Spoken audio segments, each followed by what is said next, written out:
Puji Tuhan, Shalom, selamat pagi, selamat kita berjumpa kembali Bapak Ibu dikasih oleh Tuhan.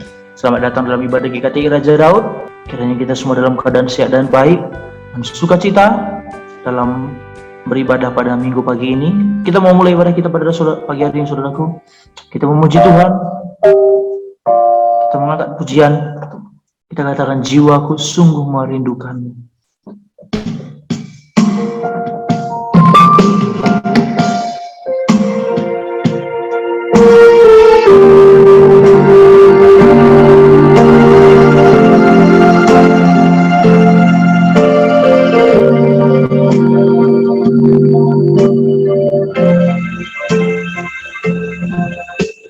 Jiwaku sungguh merindukanmu, hatiku haus padamu.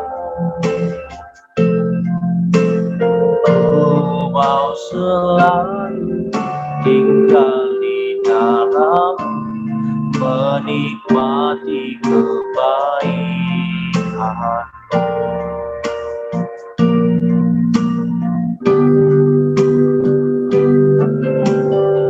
Hari berganti, tahun berlalu, sampai memutih rambutku, melayanimu seumur hidupku, sampai ku kembali padamu. Yesus Kau yang cinta, selamanya Kau cinta,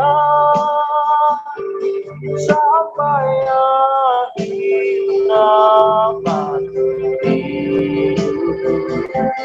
Yesus Kau kekasih jiwaku.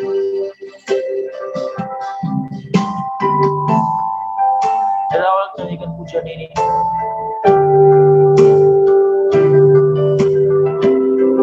Jiwaku sungguh merindukanmu.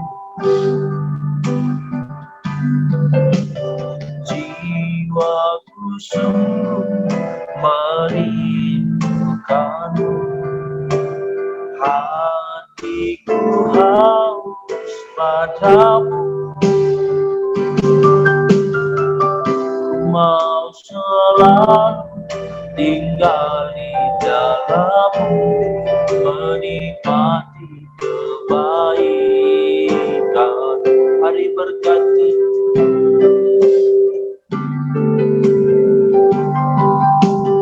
hari berganti, tahun berlalu, sampai memutih rambutku,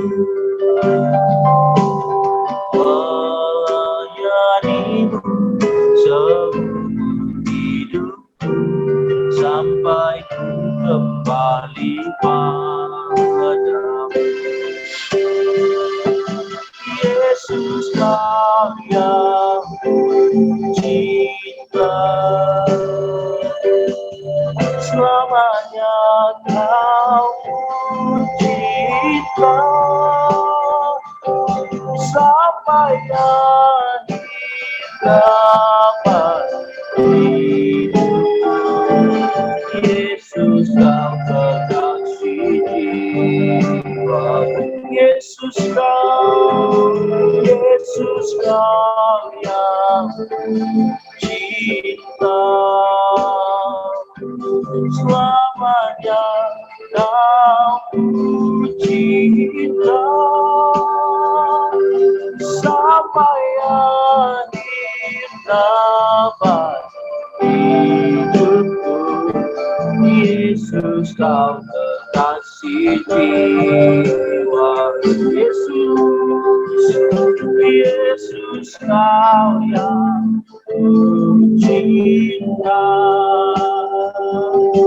selamanya Kau cinta, sampai akhir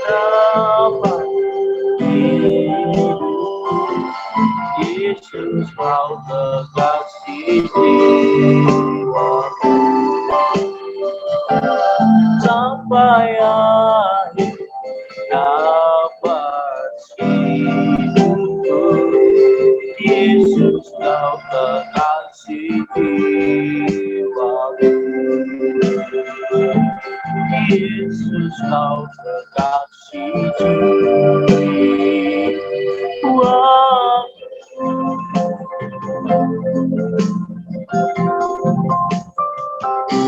Terima kasih kau kekasih jiwaku, sampai akhir nafas hidupku Tuhan memuliakanmu, meninggikan Yesus,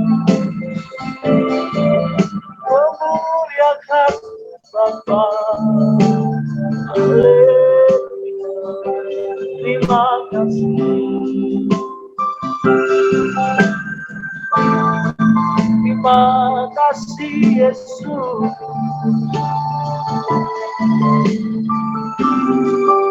Kau baik, kau baik.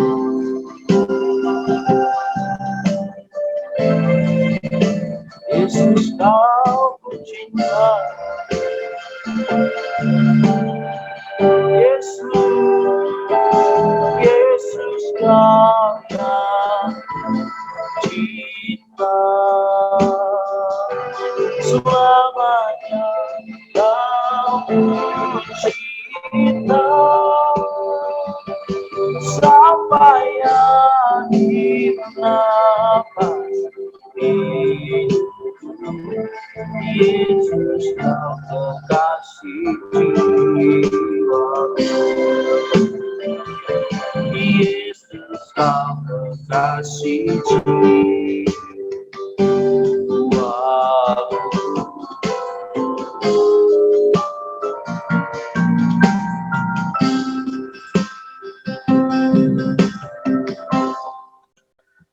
Terima kasih Bapa. Biarlah cinta kami Tuhan terus membara di hati kami, untuk mempermuliakan nama-Mu Tuhan, untuk menyenangkan hati-Mu Bapa. Kami serahkan ibadah kami dalam tangan-Mu Bapa. Kami berdoa buat teman sahabat kami dimanapun mereka berada Tuhan. Kiranya Tuhan terus tolong mereka. Kiranya kami semuanya dapat mengikuti ibadah dari awal hingga akhirnya Tuhan. Kiranya Kau memberkati ibadah dari awal hingga akhirnya Tuhan Yesus. Nama-Mu ditinggikan dan dipermuliakan ya Tuhan. Khususnya buat hamba-Mu yang akan menyampaikan firman-Mu Tuhan. Kiranya urapan-Mu nyata bagi kami, bagi hamba-Mu ya Tuhan Yesus. Sehingga kami dapat menerima pesan yang daripada-Mu Tuhan Yesus. Sehingga hidup kami dapat diubahkan Bapa dari hari ke sehari Tuhan. Terima kasih Bapa, terpujilah nama-Mu. Kami serahkan ibadah ini ke dalam tangan Tuhan yang berkuasa. Dalam nama Tuhan Yesus kami berdoa dan kami bersyukur. Bersama-sama kita katakan amin. Saudaraku, kita mau bersuka cita. Saya percaya kita semua dalam keadaan sehat dan dalam keadaan bersuka cita tetap dalam Tuhan. Sama-sama kita katakan bersorak-sorai.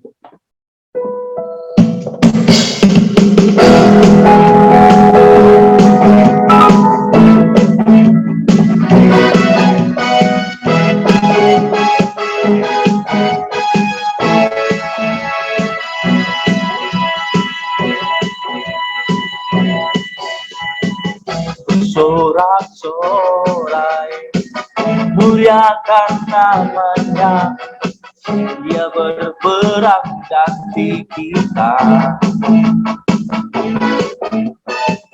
Bertepuk tangan, muliakan nama-Nya, Dia selamatkan jiwa kita. Satu-satunya penebus, satu-satunya penebus, kalahkan maut, bangkit dan hidup. Tuhan yang memberi kemenangan bersama kita, di dalam kita. Masuk dalam kemuliaan-Nya, Dia perlindungan dan pengharapan. Jauh sedikit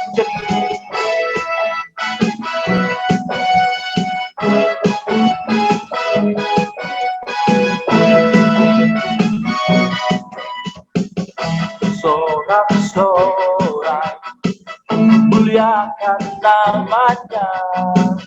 Dia berperang ganti kita. Bertepuk tangan, muliakan namanya. Dia selamatkan jiwa kita. Satu-satunya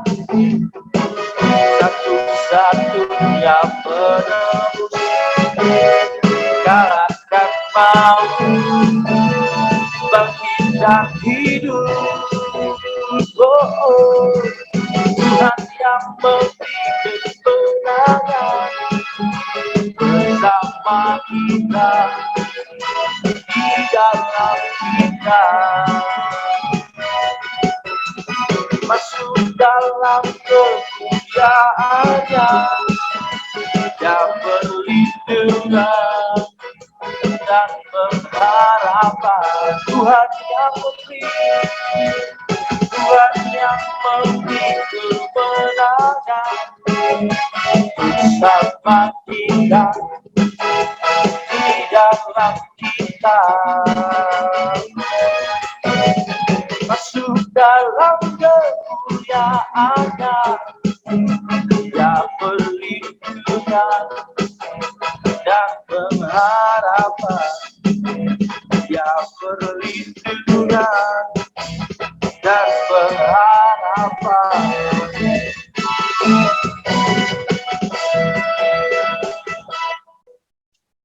Haleluya, puji Tuhan.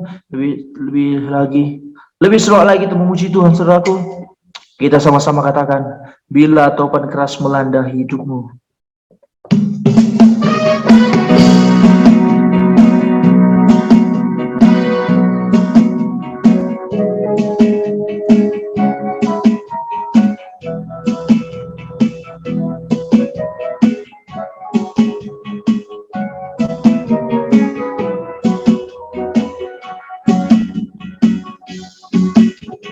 Bila topan keras melanda hidupku, bila putus asa dan letih lesu, berkat Tuhan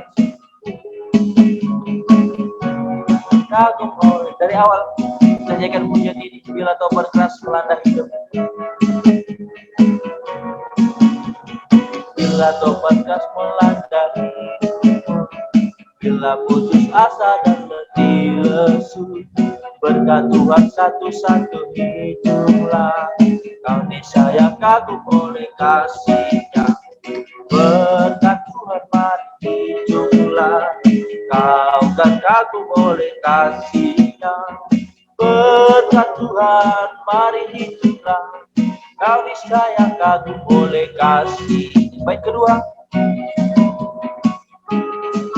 adakah beban membuat kau penat? Adakah beban membuat kau penat? Salib yang kau pikul menekan berat. Itulah berkatnya pasti kau lega dan bernyanyi terus penuh bahagia. Berkat Tuhan mari hiduplah. Kau kan kagum oleh kasih-Nya. Berkat Tuhan mari hiduplah. Kau niscaya kagum oleh kasih-Nya. Dari awal sajikan pujian ini dengan sungguh-sungguh, buat saudara yang sedang merasakan beban berat dalam hidupnya, nikmati pujian ini, sama-sama kita nyanyikan. Bila topan keras melanda hidupmu, bila topan keras melanda hidupmu, bila putus asa dan letih lesu, berkat Tuhan satu-satu hiduplah. Kau niscaya kagum oleh kasih-Nya. Berkat Tuhan mari hiduplah. Kau kan kagum oleh kasih-Nya. Berkat Tuhan mari hiduplah. Kau niscaya kagum oleh kasih-Nya. Baik, kedua saudaraku, sekali lagi kita semangat lagi katakan, adakah beban? Adakah beban membuat kau penat? Salib yang kau pikul menekan berat. Hitunglah berkatnya pasti kau lega dan bernyanyi terus penuh bahagia. Berkat Tuhan, mari hiduplah. Kau kan kagum oleh kasih-Nya. Berkat Tuhan, mari hiduplah. Kau disayang kagum oleh kasih. Berkat Tuhan, mari hiduplah. Kau kan kagum oleh kasih-Nya. Berkat Tuhan, mari hiduplah. Kau disayang kagum oleh kasih-Nya.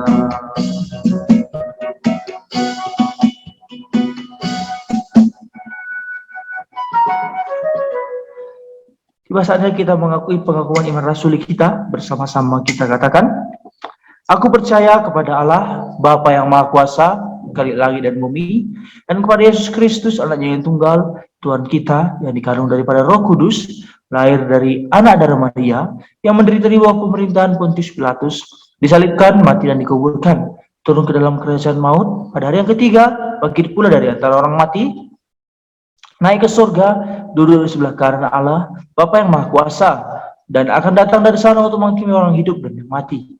Aku percaya kepada Roh Kudus, gereja yang kudus dan am, persekutuan orang kudus, pengampunan dosa, kebangkitan daging dan hidup yang kekal. Amin. Sebentar lagi kita akan mendengarkan firman Tuhan, saudaraku. Mari sama-sama kita nyanyikan pujian ini. Biar Tuhan yang menyelidiki hati kita.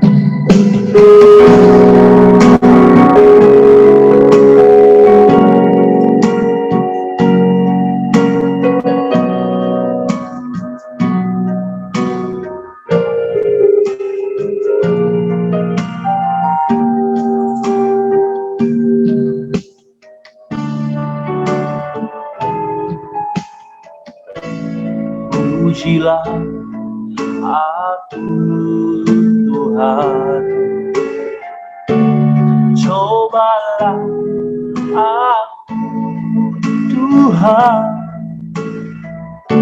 selidiki batinku dan hatiku, mataku tertuju padamu, aku cinta padamu.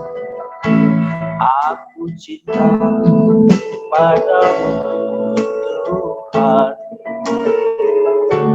aku rindu hadiratmu Tuhan, aku ingin selalu dekat padamu, menikmati kehadiranmu. Dari awal, ayo sungguh-sungguh katakan, pujilah aku Tuhan, cobalah aku Tuhan, selidiki hatiku dan batinku, mataku tertuju padamu. Aku cinta padamu Tuhan, aku rindu hadiratmu Tuhan, aku ingin selalu dekat padamu, menikmati kehadiranmu. Ku nyanyi, Hosana bagi Rajaku yang duduk di tahta. Aku muliakan dan ku agungkan, Kau layak disembah. Ku nyanyi Hosana, ku nyanyi Hosana bagi Rajaku yang duduk di tahta. Aku muliakan dan ku agungkan, Kau layak disembah. Aku muliakan, aku muliakan Tuhan, bukan kau ganti sembah dan padamu. Mari kita bersatu dalam doa. Allah Bapa yang bertata dalam kerajaan surga, puji dan syukur kami ucapkan Tuhan atas segala berkat yang masih Engkau limpahkan pada kami Bapa, di mana kami masih dapat beribadah pada hari ini Tuhan. Sebentar ya Tuhan, kami akan mendengarkan firman-Mu ya Tuhan. Engkau yang tilik setiap hati dan pikiran jemaat-Mu ya Tuhan, agar kami dapat mengerti Tuhan apa yang disampaikan ya Bapa. Begitu juga dengan hamba-Mu ya Tuhan yang akan menyampaikan firman-Mu ya Tuhan. Engkau berkati ya Bapa, supaya apa yang hamba sampaikan Tuhan sesuai dengan apa yang Engkau kehendaki ya Bapa. Terpuji termulia nama Tuhan, kini dan sepanjang segala masa. Amin. Shalom jemaat Tuhan yang terkasih dalam nama Tuhan kita, Yesus Kristus. Puji dan syukur kita ucapkan, di mana pada pagi hari ini, kita masih dapat memuji memuliakan Tuhan, walaupun masih secara online. Itu tidak mengurangi sukacita kita, karena kita tahu berkat Tuhan masih melimpah bagi kita. Terima kasih kepada Bapak Gembala atas kesempatan yang diberikan kepada saya pada hari ini. Nah, hari ini saya akan berbicara suatu tema yaitu tentang kebahagiaan Kristen. Ya, kebahagiaan Kristen. Di mana pada kesempatan sebelumnya, pada hari-hari sebelumnya, minggu yang sebelumnya, saya sudah pernah berbicara tentang sukacita Kristen. Di mana kalau teman-teman yang mengikuti ada yang ingat, sukacita Kristen itu adalah sukacita di saat kita memuji dan memuliakan Tuhan. Tuhan menyuruh kita untuk memuji dan memuliakan Dia, bukan karena Tuhan itu tamak, gila pujian, gila kemuliaan. Bukan. Tapi Tuhan itu memberikan wadah, kesempatan bagi kita untuk mengekspresikan rasa syukur kita melalui pujian dan kemuliaan baginya, yang artinya Tuhan memberikan kesempatan bagi kita untuk menikmati Dia. Jadi sukacita Kristen adalah sukacita karena kita dapat menikmati Tuhan kita, Yesus Kristus. Nah, pada kesempatan hari ini, dengan tema yang sedikit mirip, kita akan berbicara tentang kebahagiaan Kristen. Nah, hari ini saya akan menyampaikan satu alasan mengapa kita sebagai seorang Kristen ini harusnya bersukacita. Mengapa kita sebagai seorang Kristen ini harusnya berbahagia, gitu ya. Nah, untuk itu mari kita buka Alkitab kita ambil Alkitab kita buka 1 Korintus 15 ayat 19. 1 Korintus 15 ayat 19. Nah, saya akan bacakan untuk kita semua. Saya harap teman-teman, saudara sekalian menyimaknya dengan baik. Beginilah firman Tuhan. Jikalau kita hanya dalam hidup ini saja menaruh pengharapan pada Kristus, maka kita adalah orang-orang yang paling malang dari segala manusia. Sekali lagi, jikalau kita hanya dalam hidup ini saja menaruh pengharapan pada Kristus, maka kita adalah orang-orang yang paling malang dari segala manusia. Amin. Demikianlah firman Tuhan. Sebelumnya saya ingin bertanya kepada kita semua yang hadir di sini, adakah di antara kita yang tidak menaruh pengharapan pada Kristus? Adakah di antara kita yang tidak mempercayai Kristus? Tentunya kita semua di sini saya yakin percaya kepada Kristus kan? Percaya dan menaruh harapan kita kepada Kristus kan? Amin? Amin. Oke. Nah, sebagai latar belakang kepada kita, supaya kita mendapat gambaran cerita mengenai ayat 19 ini. Nah, ayat 19 ini berada pada perikop yang berjudul kebangkitan kita. Yang berjudul kebangkitan kita. Itu terdapat di 1 Korintus 15, mulai dari ayat 12 sampai ayat 34. Gitu. Dimana di dalam perikop ini diceritakan tentang kebangkitan manusia. Kita di sini artinya adalah manusia. Sebelumnya, di perikop sebelumnya, Paulus sudah menjelaskan tentang kebangkitan Kristus, di mana Kristus bangkit mengalahkan maut. Dan itu nyata terjadi. Jadi, Paulus mendeklarasikan, mengajarkan kepada jemaat bahwa kebangkitan Kristus itu nyata. Nah, setelah kebangkitan Kristus, ada kebangkitan kita, di mana kita juga akan dibangkitkan. Lalu ada kebangkitan tubuh.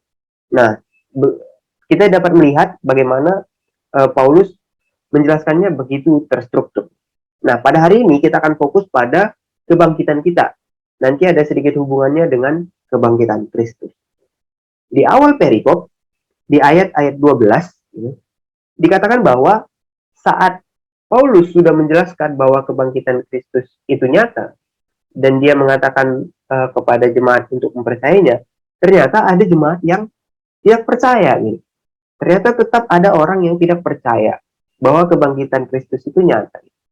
Karena memang pada masa itu adalah hal yang sulit untuk diterima gitu. Hal yang sulit untuk dicerna. Jadi tetap ada orang yang tidak percaya bahwa Kristus itu nyata. Nah, karena ada orang yang tidak percaya bahwa Kristus itu nyata, Paulus sampai mengatakan di ayat 14 begini, andai kata Kristus tidak dibangkitkan, maka sia-sialah pemberitaan kami dan sia-sialah juga kepercayaan kamu.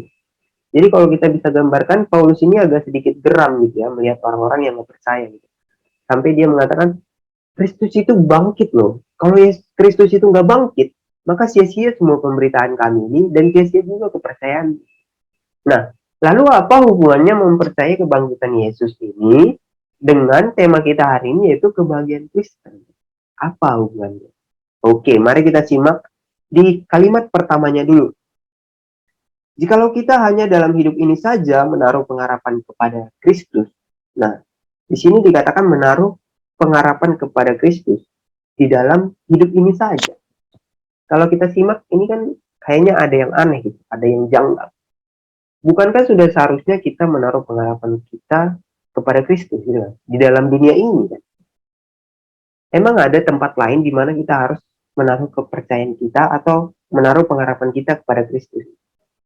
Apakah kita harus menaruh pengharapan kita itu di surga gitu, atau di neraka gitu? Kenapa dia mengatakan dalam hidup ini saja? Kan memang sudah seharusnya di dunia ini kita menaruh kepercayaan kita kepada Kristus. Lalu dilanjutkan lagi di kalimat berikutnya dikatakan, maka kita adalah orang-orang yang paling malang dari segala manusia. Nah, kelihatan makin aneh lagi kan? Padahal kita sudah menaruh pengharapan kita pada Kristus di dalam hidup ini saja, tetapi kita dikatakan sebagai orang malang. Nah, sebenarnya ini apakah kita harus menaruh pengharapan kepada Kristus atau bagaimana gitu? Masa kita yang sudah menaruh pengharapan kita kepada Kristus dalam hidup ini saja dikatakan sebagai orang malang? Nah, jikalau kita menafsirnya dengan demikian, maka akan timbul penafsiran yang mengatakan bahwa berharaplah kepada Yesus itu bukan hanya di dunia ini saja, tetapi juga harus berpengharapan di akhirat nanti. Jadi maksudnya itu kita tidak hanya menyerahkan hidup ini dan berpengharapan tentang hal-hal duniawi saja, tetapi kita juga harus berpengharapan tentang hal-hal surgawi. Kita serahkan hidup kita ini kepada Yesus agar dia menyelamatkan hidup dan mati kita. Nah, penafsirannya jadi gitu. Nah, kalau kita simak penafsiran ini, seakan-akan kan penafsiran ini kelihatannya benar gitu. Dan penafsiran ini juga dapat mendorong orang untuk mempercayakan hidup dan matinya kepada Kristus gitu. Mempercayakan dia selama hidup dan mempercayakan dia setelah mati nanti ke dalam tangan Tuhan. Ini juga dapat mengajarkan kepada orang-orang bahwa kita akan menjadi orang yang malang jika kita hanya berharap kepada Kristus hanya sebatas masalah duniawi kita.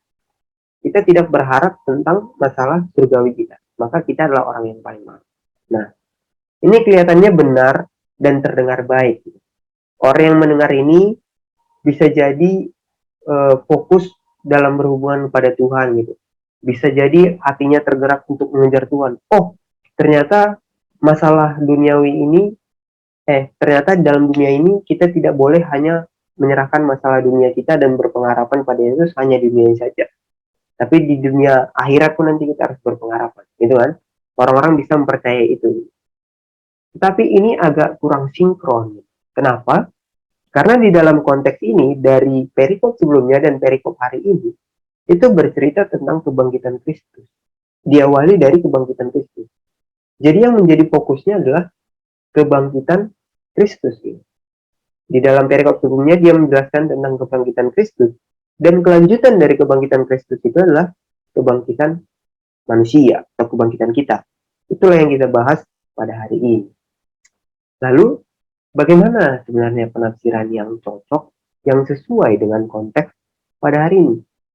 Untuk itu, saya lebih senang jika kita menyimaknya dari terjemahan bahasa Inggrisnya.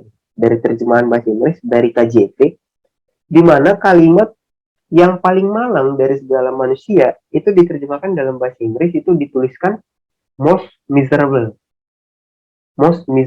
man gitu. Orang-orang paling, nah miserable ini kan bisa artinya nggak cuma malang, bisa juga artinya menderita. Most miserable, orang paling menderita. Jadi orang yang menaruh pengharapannya pada Kristus adalah orang yang paling menderita, kira-kira gitu. Nah, di dalam penafsirannya, beberapa penafsir menjelaskan bahwa ayat ini sebenarnya disampaikan Paulus dengan menggunakan kehidupan para rasul pada zaman itu atau orang-orang percaya pada zaman itu sebagai referensinya gitu kan. Di mana kehidupan mereka pada masa itu sangat menderita karena penganiayaan, adanya diskriminasi, adanya pemiskinan, ditolak oleh sosial gitu kan. Jadi hidup mereka betul-betul menderita. Dan tidak sedikit kita dengar cerita-cerita tentang martir. Nah, kenapa orang-orang ini menderita? Ini adalah orang-orang yang betul-betul berpengharapan pada Kristus. Berpengharapan pada Kristus di sini artinya menaruhkan kepercayaan bahwa kebangkitan Kristus itu nyata gitu.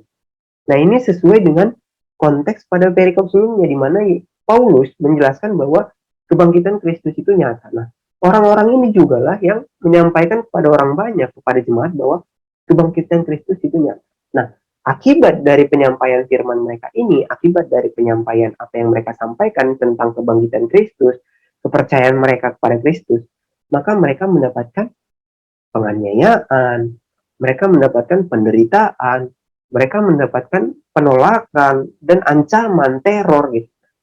Inilah yang dimaksud sebagai orang yang paling menderita. Nah, begitu banyak ancaman yang mereka terima karena mereka menaruh harapan kepada Yesus. Begitu banyak hukuman yang mereka tanggung karena memberitakan kabar bahwa Yesus itu bangkit. Bahwa mereka memberitakan Yesus yang mereka percaya ini sehingga mereka diancam. Karena kan banyak orang-orang pada zaman itu yang nggak percaya kepada Yesus. Nah, dan orang-orang yang nggak percaya ini kebanyakan dari kalangan orang yang berkedudukan, memiliki jabatan gitu. Jadi memberikan teror dan ancaman itu adalah hal yang gampang menurut. Dan inilah yang dirasakan oleh para rasul dan orang-orang percaya pada zaman itu. Sebab apa? Sebab mereka menaruh pengharapan pada Kristus. Jadi maksud kalimat jikalau kita hanya dalam hidup ini saja menaruh pengharapan, sebenarnya Paulus mau bilang, sebenarnya dia mau bilang kayak gini, jikalau di dalam dunia ini kita menaruh pengharapan akan kebangkitan Kristus, kita percaya akan kebangkitan Kristus itu nyata, maka kita adalah orang-orang yang paling menderita, karena kita menanggung salib kita dan mendapat diskriminasi dan penganiayaan dari dunia ini. Jadi sebenarnya Paulus ingin mengajarkan bahwa mari kita percaya bahwa kebangkitan Kristus itu nyata. Dan kita taruh kepercayaan kita taruh harapan kita ke dalam pengharapan akan kebangkitan Kristus itu. Nah, akibat dari kita menaruh pengharapan kepada kebangkitan Kristus itu, kita pastinya akan mendapatkan penderitaan. Baik itu dari luar maupun dari dalam diri kita. Karena sebagai seorang Kristen, sebagai seorang pengikut Kristus yang mempercayai Kristus, maka kita harus mengikuti ajaran Kristus yang mengatakan pikul salibmu dan sangkal dirimu. Nah, itu adalah penderitaan dari dalam kita. Jadi Paulus ingin bilang, sudah sewajarnya orang yang mengikut Kristus itu adalah orang yang paling menderita. Karena kan memang sebagai seorang yang Kristen, kita diajarkan untuk memikul salib dan untuk menyangkal diri kita. Nah, inilah yang dilakukan oleh para rasul pada zaman dulu. Begitu banyak ancaman, teror yang mereka dapatkan, tetapi itu tidak memundurkan semangat mereka dalam menyampaikan firman, dalam menyampaikan kebenaran tentang Kristus. Justru karena pengaruh dari harapan mereka yang tinggi dan kepercayaan mereka bahwa kebangkitan Kristus itu nyata, itu yang membuat mereka mendapat penderitaan. Dan Paulus ingin mengajarkan kepada jemaat yang tadinya nggak percaya itu, bahwa itu sebenarnya hal yang wajar. Bahwa kita adalah orang yang paling menderita. Untuk itu mari percaya kepada kebangkitan Kristus. Mari kita percaya kepada kebangkitan Kristus. Lalu, jika kita melihat penafsirannya demikian, bahwa sebenarnya dalam ayat ini Paulus ingin menjelaskan bahwa sebagai pengikut Kristus yang berpengharapan penuh kepada Kristus, kita akan mendapatkan penderitaan. Maka apa hubungannya dengan kita di zaman sekarang? Apa hubungannya dengan kita di zaman sekarang? Memang jika kita melihat konteks pada zaman dulu dan pada zaman sekarang itu kan jauh berbeda banget. Jauh berbeda banget. Dimana pada zaman dulu dalam pemberitaan firman, dalam penyampaian penginjilan itu, para rasul, orang-orang percaya yang menyampaikan firman itu bisa saja dibunuh, bisa saja diancam hukuman mati, bisa saja didiskriminasi. Berbeda dengan kita yang di zaman sekarang. Di zaman sekarang kita dengan mudahnya menyampaikan firman melalui sosial media, mulut ke mulut, itu udah lebih gampang, jauh lebih gampang dibandingkan zaman dulu. Sedikit ancaman yang kita rasakan. Mungkin di beberapa belahan dunia itu masih terasa gitu. Mungkin karena akibat minoritas Kristen, jadinya menyampaikan firman jadi sulit. Tapi kebanyakan kita di Indonesia ini, di Indonesia itu apalagi di daerah-daerah yang ya di Indonesia, Jakarta kota, itu menyampaikan firman itu udah lebih gampang. Menyampaikan berita tentang kebenaran Kristus sudah lebih gampang. Lalu bagaimana kita menerapkan pesannya ini di dalam kehidupan kita sekarang, padahal konteksnya udah berbeda. Mereka dikatakan sebagai orang yang paling menderita karena mendapat penganiayaan atas pengharapan mereka kepada kebangkitan Kristus. Lalu bagaimana dengan kita? Nah, sebenarnya kalau konteksnya beda, itu nggak masalah. Tetapi pesan yang sama, itu juga berlaku untuk kita. Pesan yang sama yang disampaikan Paulus pada jemaat pada masa itu juga berlaku kepada kita. Di mana kita sebagai seorang Kristen ini yang sudah sepantasnya lebih menderita dibanding orang lain. Karena ada salib yang harus kita pikul. Ada hawa nafsu dan kedagingan yang harus kita sangkal. Itulah arti dari menjadi seorang Kristen.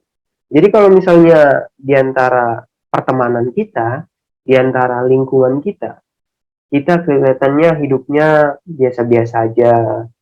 Kita kelihatannya hidupnya lurus-lurus aja gitu. Sedangkan teman-teman yang lain penuh dengan kemeriahan hidup, kebahagiaan hidup karena berfoya-foya, karena melakukan hal-hal yang nggak baik, gitu kan. Nah, kita harus menyangkal diri kita. Kita harus menahan hawa nafsu itu, karena sebagai seorang Kristen kita tahu itu salah, dan kita bisa dibilang menderita karena itu. Nah, kita harus bisa seperti para rasul, di mana di tengah siksaan dan ancaman yang menghadang mereka, mereka tetap maju dan mengabarkan firman. Bagaimana dengan kita di zaman sekarang? Apakah kita sudah sama atau paling nggak sedikit mengikuti para rasul? Di mana kita sudah sering menyampaikan firman, memberitahu kepada teman, oh firman hari ini pada minggu hari ini seperti ini. Kita sudah memberitahu kepada keluarga, oh kemarin aku dikasih tahu pendeta kayak gini, aku sampaikan ya sama sekalian. Udahkah kita seperti itu? Nah, sebagai seorang Kristen, sudah seharusnya kita menderita. Ya kan? Kedengarannya nggak enak kali ya. Menjadi seorang Kristen itu kayak orang paling malang di dunia. Tapi inilah yang dikatakan oleh firman pada hari ini. Sebagai orang yang menaruh harapan kita kepada Kristus, sudah sewajarnya kita menjadi orang paling malang, orang paling menderita. Karena ada salib yang harus kita pikul. Karena ada ancaman yang harus kita pikul. Gitu. Dimana contoh kecilnya, misal bangun pagi nih. Siapa yang di sini rajin bangun pagi langsung baca Alkitab? Nah, kalau kita melihat mungkin teman-teman kita di luar kan, bangun pagi itu langsung dihibur oleh IG story atau TikTok, gitu ya kan? Langsung ambil HP mencari hiburan melalui TikTok, IG story, terus video-video YouTube. Tetapi kita sebagai orang Kristen diajarkan bangun pagi, berdoa, bersekutu sama Tuhan. Nah itu kalau kita dari sudut pandang orang luar, orang yang bukan Kristen atau orang-orang yang nggak begitunya mengikut Kristus, itu pasti suatu hal yang membosankan. Pasti suatu hal yang melelahkan diri, yang nggak enak. Nah itulah bentuk penderitaan kita sebagai seorang Kristen. Itu adalah bentuk pikul salibnya kita sebagai orang Kristen. Tapi di situ juga lah sebenarnya kebahagiaan kita. Di mana? Karena di saat mereka menikmati TikToknya tadi, joget-jogetnya tadi, lagu-lagu yang menyenangkan hatinya tadi, justru kita dapat menikmati firman Tuhan. Justru kita dapat menikmati kedekatan dengan Tuhan. Nah, disitulah letak kebahagiaan kita dibanding dengan orang lain. Nah, berlanjut dari itu, setelah kita dapat menikmati kebahagiaan karena dapat menikmati firman Tuhan, ada janji yang disampaikan Tuhan, ada janji yang diajarkan oleh Paulus juga kepada kita sebagai seorang Kristen. Yaitu apa? Di mana perikop sebelumnya menjelaskan tentang kebangkitan Kristus. Lalu pada perikop ini dijelaskan tentang kebangkitan kita. Nah, sebagai orang yang malang tadi, orang yang paling malang dari seluruh dunia ini, orang paling malang di antara segala manusia, ternyata ada kebahagiaan yang kita dapatkan, yaitu kebangkitan kita. Jadi kalau kita menaruh pengharapan kita kepada Kristus dan meyakini, mempercayai bahwa Kristus itu nyata bangkit, maka kita juga nanti akan dibangkitkan. Sebagaimana Yesus bangkit mengalahkan maut, begitu juga kita akan bangkit, dibangkitkan oleh Yesus dan mengalahkan maut. Gitu teman-teman. Jadi pada hari ini kita tahu bahwa kebahagiaan Kristen itu berlanjut dari yang kemarin, di mana kita dapat menikmati firman Tuhan, di mana kita dapat menikmati Kristus, di mana kita dapat menikmati Tuhan, dan ada janji yang Tuhan berikan kepada kita, yaitu kita akan dibangkitkan. Nah, jadi berbeda dengan orang luar, yang dimana dalam hidup ini, dia tidak menaruh pengharapan pada Kristus, justru menaruh kebahagiaannya itu pada hal-hal duniawi. Itu perbedaan kita dengan mereka. Bukan saya mengatakan bahwa kita ini harus menderitakan hidup kita. Bukan.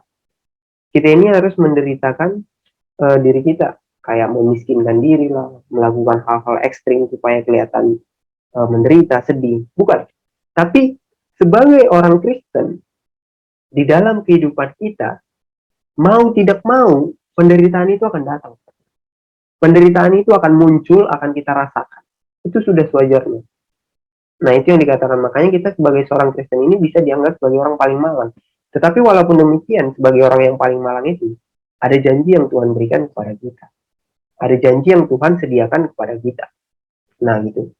Jadi, sebagai kesimpulan, bagi kita pada minggu hari ini, dan juga sebagai perenungan bagi kita pada minggu hari ini, mari coba kita cek dalam diri kita.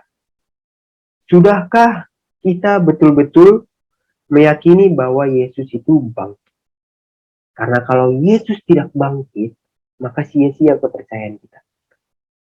Karena kalau Yesus tidak bangkit, sama aja bahwa dia itu adalah manusia biasa. Yesus bangkit menunjukkan bahwa dia Tuhan. Kalau dia tidak bangkit, maka dia sama aja dengan manusia biasa. Nah, kalau kita mempercayai manusia biasa, apa untungnya sama kita? Gitu kan? Jadi mari coba kita cek, coba kita renungkan di dalam hati kita yang paling dalam, sudahkah kita betul-betul mempercayai dan meyakini, menaruh harapan kita bahwa Kristus itu nyata bangkit. Jangan teman-teman mengatakan bahwa saya meyakini bahwa Kristus itu bangkit. Saya meyakini dan mempercayai bahwa Kristus itu bangkit. Saya percaya Yesus itu adalah Tuhan. Tapi perilaku dan kelakuan teman-teman juga menunjukkan seperti itu. Perilaku dan kegiatan yang saudara lakukan tidak menunjukkan itu. Di saat kita mempercayai bahwa Yesus itu bangkit, seharusnya kita tahu bahwa dia itu Tuhan, dan kita jadi takut sama dia. Kita segan sama dia, sehingga kita akan melakukan setiap perintahnya. Kalau Tuhan bilang pikul salib, kita pikul salib. Bukan jadi kita ikut-ikutan orang luar supaya mencari kebahagiaan dari dunia ini. Bukan. Tapi kita pikul salib, kita nikmati salib itu bersama-sama dengan Yesus. Karena kita berjalan bersama dengan Yesus. Nah, jadi coba pikirkan lagi, coba renungkan lagi. Sudah sungguh-sungguhkah engkau mempercayai bahwa Kristus itu bangkit? Nah, jikalau kau sudah bisa mempercayai bahwa Kristus bangkit, maka nyatalah kebahagiaan Kristen dalam hidupmu. Nyatalah kebahagiaan Kristen dalam hatimu. Dan percayalah bahwa Kristus bangkit membuktikan bahwa kita juga akan dibangkitkan. Kristus bangkit membuktikan bahwa dialah Tuhan, mengalahkan maut. Maka kita sebagai pengikutnya, sebagai orang yang dikasihinya, juga akan mengalahkan. Amin? Amin. Jadi jangan lagi kita mengaku bahwa kita adalah pengikut Kristus, kita mengaku Kristus itu bangkit, tapi perilaku kita masih sama aja dengan orang dunia. Lihat para rasul, para orang percaya pada zaman ini. Paulus sampai geram sama jemaat yang nggak percaya bahwa Yesus itu bangkit. Kalau Yesus itu nggak bangkit, apa gunanya kita mempercayai dia? Paulus sampai bilang gitu.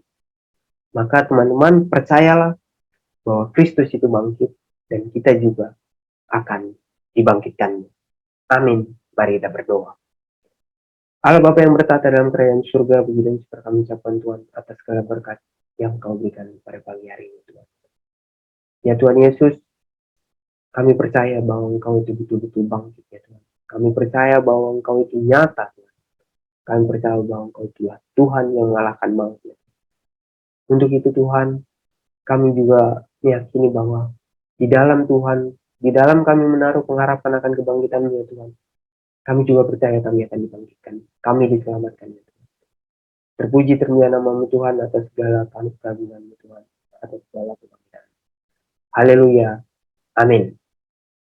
Kita telah mendengarkan firman Tuhan pada saat pagi hari ini. Kita memuji Tuhan sekali lagi saudaraku. Kita katakan Engkaulah perisaiku.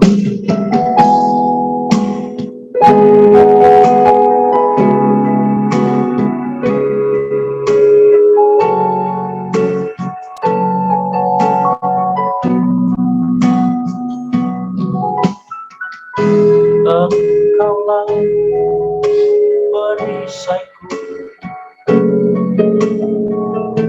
saat badai menerpaku.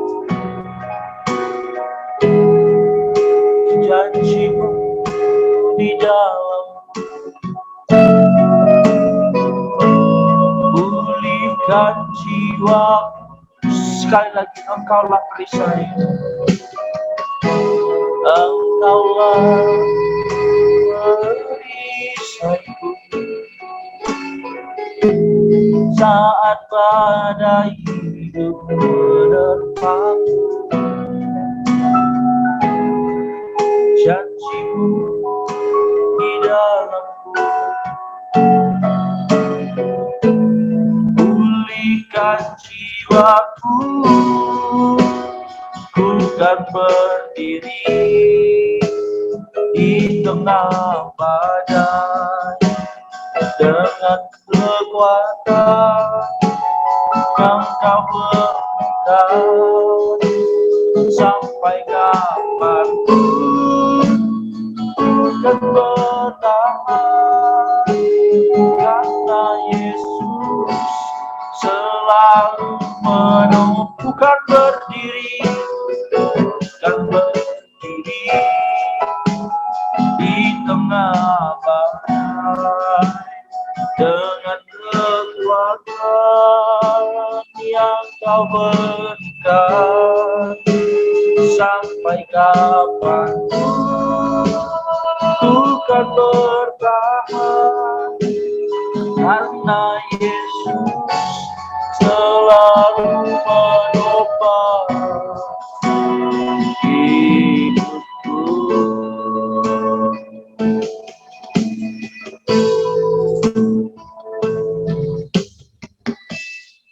Shalom jemaat Tuhan yang terkasih, dalam nama Tuhan Yesus Kristus. Selamat hari Minggu untuk kita semua.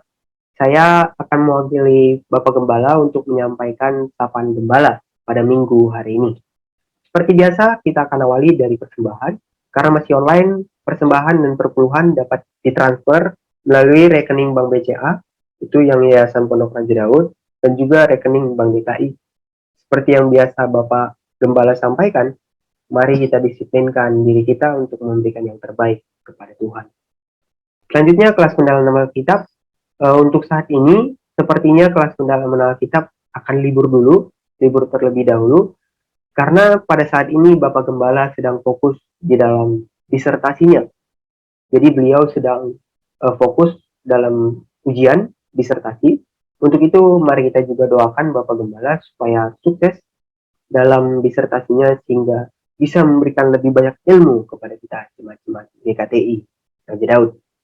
Untuk kelanjutan kelas pendalaman Alkitab, jika teman-teman memang ingin bergabung, dapat menghubungi DM Instagram @kingdavidministry ataupun melalui WhatsApp di nomor yang tertera kepada saya. Nanti kalau kelas pendalaman kita sudah buka kembali, akan kami sampaikan. Selanjutnya YouTube channel kita. Puji Tuhan yang hanya Alkitab sudah mencapai 1.800 subscriber. Mari dukung terus agar pembelajaran yang kita sampaikan melalui YouTube channel kita dapat tersalurkan kepada lebih banyak orang. Untuk itu, tonton videonya terus, tonton semuanya dari awal sampai akhir, nikmati pembelajarannya, jangan lupa di like, komen, subscribe, dan di share. Selanjutnya, buku dan buletin.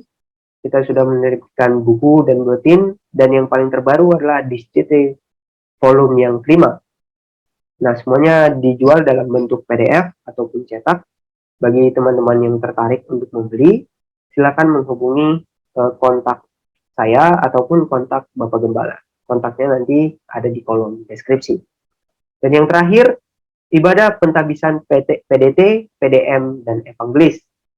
Untuk itu, kami dari GKTI Raja Daud mengundang seluruh jemaat atau partisipan yang mengikuti ibadah hari ini untuk hadir di dalam ibadah pentabisan pendeta, pendeta muda, dan evangelis pada Minggu 12 Juni 2022 pukul 15 sore pada jam 3 sore di ruang utama GKKI Harvest Cililitan Cawang.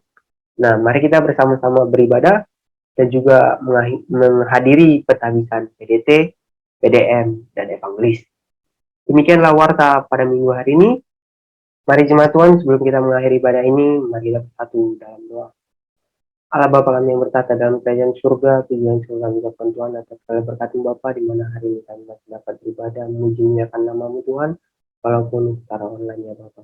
Tidak mengurangi rasa sukacita kami Bapa, karena kami yakin Tuhan berkat-Mu masih mengalir dalam hidup kami ya Tuhan. Ya Bapa, kami berdoa untuk jemaat-Mu yang setia memberikan persembahan padamu ya Tuhan. Engkau berkati persembahan kami ya Bapa, supaya berkenan di hadapan-Mu ya Tuhan, supaya dapat memperluas kerajaan-Mu di dunia ini dan membantu pelayanan di GKTI Raja Daud ya Tuhan. Engkau berkati juga setiap jemaat Bapa, Engkau bantu setiap jemaat-Mu Tuhan supaya dapat disiplin dalam memberi yang terbaik kepada-Mu ya Tuhan. Kami juga berdoa Bapa untuk pemerintahan kami Tuhan, untuk negara kami Indonesia Bapa, mulai dari pemerintahan daerah sampai pemerintahan pusat ya Tuhan. Kota kami Jakarta ya Tuhan, Engkau berkati semuanya Bapa, supaya apa yang dilakukan oleh pemerintah kami Tuhan dapat kami rasakan Bapa, supaya negara kami lebih sejahtera Bapa, supaya kami dapat aman dalam memuji muliakan nama-Mu Tuhan. Engkau juga yang berkati jemaat-jemaat-Mu di seluruh Indonesia ini Bapa, terus khususnya anak-anak muda Tuhan, supaya kami dapat membuktikan bahwa kami adalah garam dan terang. Dan juga Engkau yang berkati Bapa dalam ibadah pentabisan pendeta, pendeta muda, dan juga evangelis yang akan diadakan nanti Tuhan. Engkau berkati ya Tuhan, supaya dapat berjalan dengan lancar. Terima Tuhan, sebelum menerima berkat dari Tuhan, mari kita mengucapkan doa yang diajarkan Tuhan kita Yesus Kristus. Bapa kami yang di surga, dikuduskanlah nama-Mu. Datanglah kerajaan-Mu dan jadilah kehendak-Mu di bumi seperti di surga. Berikanlah kami pada hari ini makan kami yang secukupnya, dan ampunilah kami akan kesalahan kami, seperti kami juga mengampuni yang bersalah kepada kami. Dan janganlah membawa kami ke dalam pencobaan, tetapi lepaskanlah kami dari yang jahat. Karena Engkaulah yang punya kerajaan dan kemuliaan dan kuasa sampai selama-lamanya. Amin. Arahkanlah hatimu dan terimalah berkat Tuhan. Tuhan memberkati engkau dan melindungi engkau. Tuhan menyinari engkau dengan wajahnya dan memberi engkau kasih karunia. Tuhan menghadapkan wajahnya kepadamu dan memberi engkau damai sejahtera. Amin. Bapa, terima kasih. Bapa, terima kasih. Bapa di dalam surga, ku berterima kasih. Amin.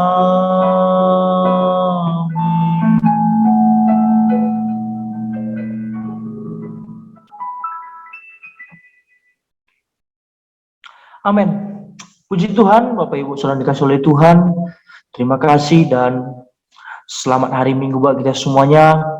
Selamat kita menjalani aktivitas minggu ke depan. Kiranya Tuhan Yesus memberkati kita semuanya. Tetap setia dalam beribadah, tetap mengandalkan Tuhan, tetap setia dalam mengikuti channel-channel ini, GKTI Raja Daud. Kiranya kita semuanya dapat menerima berkat dari firman Tuhan setiap hari minggunya. Sampai jumpa hari Minggu depan. Tuhan Yesus memberkati kita semuanya. Dan Shalom.